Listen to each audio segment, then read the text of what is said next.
we see saturated CH, which we would expect. And notice here, this band associated with the unsaturated CH is actually smaller than it was in the native soy oil. So if we go back to our spectrum here, if I can kind of overlay these two.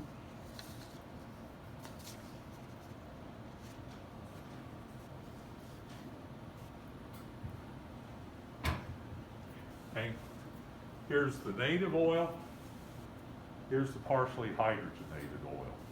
So you can see the unsaturated CH stretch is smaller. That makes sense because when we hydrogenate the oil, we eliminate double bonds.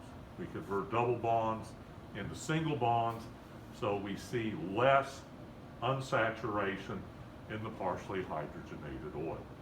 So that's consistent with what we would expect. The carbonyl group, basically not much happens to the carbonyl. We wouldn't expect really anything to happen to the carbonyl because we're not affecting the ester linkage with the process of hydrogenation.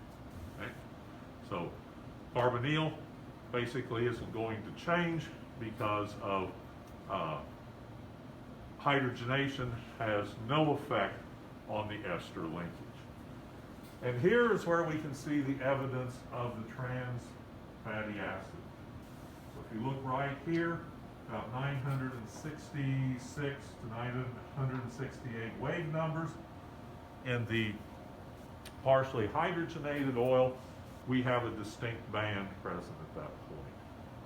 Where in the native soy oil, we see no absorption at all. So you can see this band that is very unique to the CH band associated with hydrogens in the trans conformation. We definitely see evidence of that in the partially hydrogenated oil. It's essentially totally absent in the native soy oil. So we can distinguish between partially hydrogenated fats that contain trans fatty acids versus those that do not.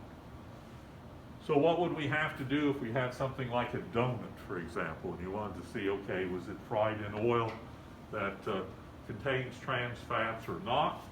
What we would need to do would be to extract the residual fat or the oil from the donut with a solvent, extract it with something like a Soxhlet extractor. You could then evaporate the solvent and measure the extracted fat by infrared.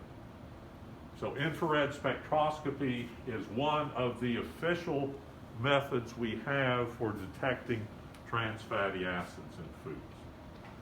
The other one is a gas chromatography method, and we'll talk about gas chromatography here in a couple of weeks. But infrared is one of the official methods we have for detecting the presence of trans fatty acids in foods. And so FDA could use this technique to detect whether or not someone's trying to slip something through that has been made using a partially hydrogenated